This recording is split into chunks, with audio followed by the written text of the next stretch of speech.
라니맘닷컴의 후원으로 제작되는 통키 뉴스 바로 시작하도록 하겠습니다. 첫 번째 소식은 미국의 로컬 뉴스를 먼저 헤드라인 중심으로 전달해 드리고 난 다음에 지금 보고 계시는 화면에 지금 5만 명 이상을 해고하고 있는 빅테크에 대한 소식, 그리고 몇 가지 국제 경제 뉴스 정리해서 전해드리도록 하겠습니다.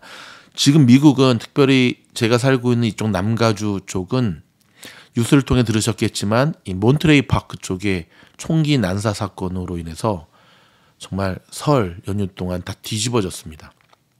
한인을 비롯해서 아시아인들, 특별히 중국 인종이 정말 많이 살고 있는 곳이고요. 제가 살고 있는 얼바인에서 한인들이 많이 살고 있는 플러튼에서 또 워넛, 다임바, 샌게브리엘 이쪽에서 결국 멀지 않은 곳이었거든요. 일단 총기 난사로 11명이 사망하고 그 다음에 범인도 이제 차에서 자살한 것으로 좀 밝혀졌는데요.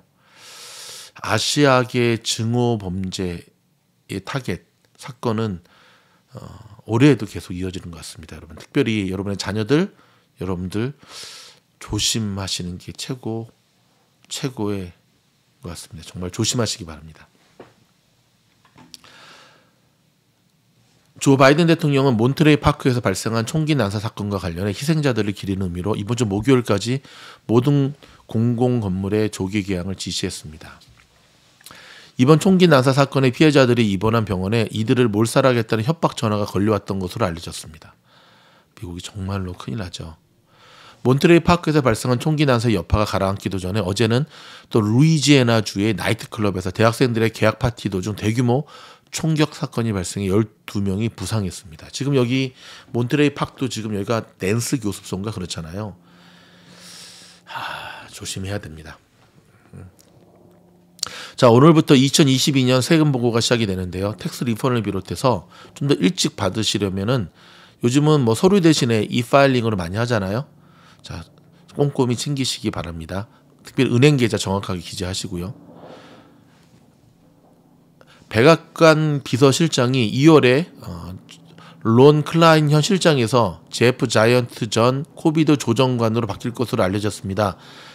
자, 바이든 대통령은 국정연설 이후에 2월 7일 날 하거든요. 인사이동을 단행한다고 밝혔습니다.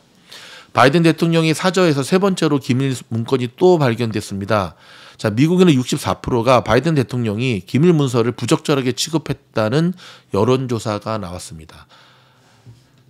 트럼프도 그렇고 바이든도 그렇고 왜 그렇게 사적과 공적을 구별 못하는지 참으로 안타까운 일이 아닐 수 없습니다. 자, 여러분, 지금 요 화면에 보고 계시는 이 사람은 구글 CEO입니다. 순다르 피차라고. 요즘 대기업들의 CEO가 이제 인도계 쪽 사람들이 참 많은데요. 자, 실리콘밸리 빅테크 기업들이 실적 발표를 앞두고 대규모 해고를 계속해서 단행하고 있습니다. 자, 구글이 소식 들으셨죠? 주말을 앞두고 창사 일에 가장 많은 12,000명을 해고하겠다고 밝힌 데 이어 스포티파이, 세계 최대 음원 스트리밍 서비스 업체죠. 6% 수준인 600명을 해고한다는 뜻을 밝혔습니다. 이달 들어 해고된 임원만 5만 명 가까이 됩니다. 자, 구글은 앞서 직원들에게 이메일을 보내 전 세계 근로자의 6% 이상인 12,000명을 해고한다는 뜻을 통보했고요. CEO는 과거와 전혀 다른 현실을 직면했다면서 사업 우선순위를 고려해 감원에 나서겠다고 말했습니다. 이번 감원은 구글이 설립된 1998년 이후 최대 규모입니다. 이에 앞서서 구글 노조는 뭔 소리냐, 170억 달러나 수익을 냈는데 말도 안 된다라고 지금 강하게 지금 들고 나가고 있는데요. 주말을 앞둔 기습 통보에 이게 지난 주말에 있었거든요. 본사의 직원 문의가 쇄도하고 있다랍니다. CNBC는 자, 23일 오늘 해고된 직원 중에 일부가 장기 근속했거나 최근에 승진했다고 사례를 들었고요. 최근에 승진을 시켰는데 해고를 했어요. 대박. 더 인포메이션에 따르면 해고자 가운데 연봉이 50만에서 100만 달러대에 있는 관리자가 일부 포함되어 있답니다.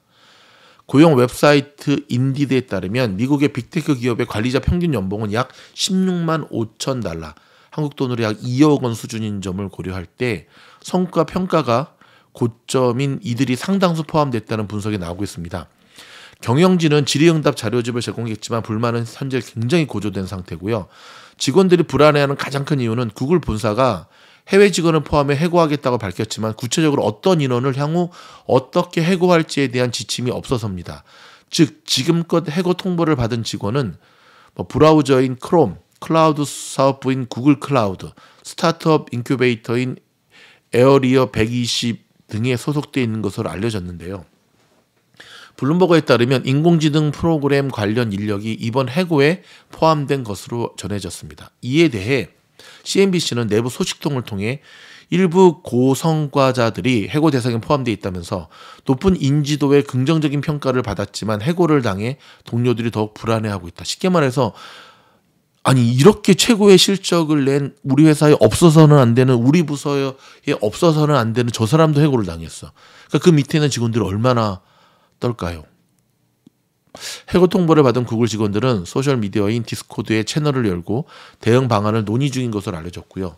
구글 모회사인 알파벳 노조 역시 성명을 내고 경영진이 전적으로 책임을 지겠다고 했다면서, 하지만 지난 분기에만 170억 달러 수익을 올린 회사에 처분 직원은 용납할 수 없는 행동이라고 비판했습니다. 이날 세계 최대 음원 스트리밍 서비스 업체인 스포티파이 역시 전체 직원의 6%를 감축한다고 밝혔고요. 아까 전해드렸죠. 올해 들어 빅테크 기업의 해고는 사상 최고치를 찍고 있는데요. 해고 추적 사이트인 레이오프에 따르면 이달 들어 57,550명이 해고된 것으로 집계됐고, 빅테크들은 2022년 한 해에만 15만 8,951명을 해고한 바 있습니다. 작년에. 하지만 주가 급락에 투자자들의 불만이 고조되자 실적 발표를 앞두고 비용 절감에 나선 것입니다. 이달 들어 세일즈포스는 8,000명, 아마존은 18,000명, 마이크로소프트는 일시백 1,000만 명, 구글은 12,000명 등 빅테크 기업들이 구조조정에 착수했고요. 또 스포티파이 600명, 캐피탈원 1,100명, 유니티 284명, 쉐어챗 500명. 와우. 미국의 대표 스타트업 역시 이딴 해고를 진행 중이었습니다. 대규모 해고는 곧 주가에 영향을 미쳤습니다.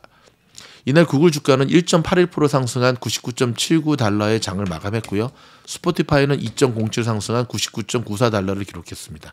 하지만 투자자들은 주가 부양을 위해 더 강도 높은 해고를 단행할 것을 촉구하고 나섰습니다. 영국의 헤지펀드 TCI 펀드 매니저먼트의 크리스토퍼 혼 CEO는 이날 구글이 밝힌 12,000명의 정리해고는 여전히 충분하지 않다면서 알파벳은 최소 20%까지 감원 조치를 확대해야 한다고 강조했습니다. 또 그는 직원을 향한 주식 보상 역시 축소하라고 주장했습니다. 그는 2021년 알파벳의 평균 급여는 30만 달러에 달한다면서 주가 하락김을 고려할 때 주식 보상 조치를 제한해야 한다고 말했습니다. 구글의 주가는 올해 들어 11.9% 상승했지만 1년 전과 비교할 때는 역시 여전히 23% 하락한 상태입니다. 이런 이제 분위기 좀 아시겠죠? 그러니까는 실적 발표를 앞두고 이제 실적을 발표하게 되면 컨퍼런스 콜도 하고 주주들을 대하게 되잖아요. 그러면 이제 쉽게 말해서 이제 변명을 해야 되거든요. 왜 이렇게 안 좋았는지. 그리고 이제 대안을 제시해야 되잖아요. 그러니까는 지금 해고한 기업들의 주가는 오르고 있어요. 주가는. 근데 여러분 한번 생각을 해볼까요? 물론 이제 아마존 같은 경우는 코로나 때 워낙 많은 사람들을 하이어했다고 하지만 단지 코로나 때 하이어한 게 아니라 기업들이 계속해서 성장해 나가니까 그 성장에 나가는데 인력들이 모자라니까 계속해서 뽑은 거잖아요. 근데 지금 계속 해고하고 있다는 건 뭐죠? 그렇죠. 성장이 멈춘 게 아니라 성장이 둔화되고 있다는 거죠. 경기 침체도와 기업들의 레이오프의 성장도 둔화돼. 근데 주식시장은 가고 있어. 그래서 시장이 미쳤다는 겁니다. 지금. 시장이 비정상입니다. 헤드라인 중심 몇 가지 알려드리겠습니다. 일본 소식인데요. 자, 구로다 일본 은행 총재거든 이 사람이. 곧 잘릴 것 같습니다. 4달의 후임자를 제시한다고 합니다. 일본도 지금 난리죠. 일본도 지금 난립니다. 뉴욕의 연준 총재가 인플레이션 진정 이후에 추가 금리 인상을 필요로 한다. 그러니까 연준 위원들은 계속해서 매파적 발언들을 쏟아내고 있는데 시장이 이를 비웃기라도 하듯 계속 오르고 있어요. 조만간 또 칼자루 뽑겠죠. 예, 미주널의 칼자루 영상 주말에 올려드렸습니다. 자, 미국의 경영자문사가 그러니까 일론 머스크가 트위터 인수하는 과정 속에 이제 소송이 발생했잖아요. 거기에 이제 자문을 맡았던 회사가 있었는데 자문료를 못 받았다고 합니다. 이런 그만큼 지금 돈이 없는 거죠. 자, P&G가 인플레이션을 대응해서 가격 인상할 것이라고 밝혔는데, P&G 아시죠? 여기 사진에 지금 보면은 뭐 세제부터 시작해가지고 막 그냥 주방용품 막. 근데 여러분 그거 아십니까? 이렇게 가격을 인상하는 것을 이제 가격에 이렇게 딱 해가지고 뭐 코카콜라부터 시작해서 이런 게 대표적이잖아요. 근데 이거 이제 거의 끝나갔습니다. 더 이상을 올릴 수 있는 룸이 없습니다. 그럼 이제 앞으로 어떻게 될까요? 자, 이분이 누군지 아십니까, 여러분? 중국의 두 번째로 돈 많은 사람이었거든요. 헝다 회장입니다. 시장이. 근데 지금 중국 부동산 시장이 완전 박살났잖아요. 그래가지고 재산의 93%가 사라졌답니다. 뭐 워낙 재산이 많았으니까. 응? 1위가 마윈이었고 2위가 이 사람이었는데. 그래서 93%. 여러분 조금 우리 위로받지 않을까요? 우리 주식해서 우리 계좌 많이 쪼그라들었지만 이 사람보다는 좀 덜하잖아요. 그렇죠? 팔기 전까지는 손해가 아닙니다. 여러분 우리 회복할 수 있습니다. 미주노의 통키뉴스와 함께 이어가도록 합시다. 고맙습니다.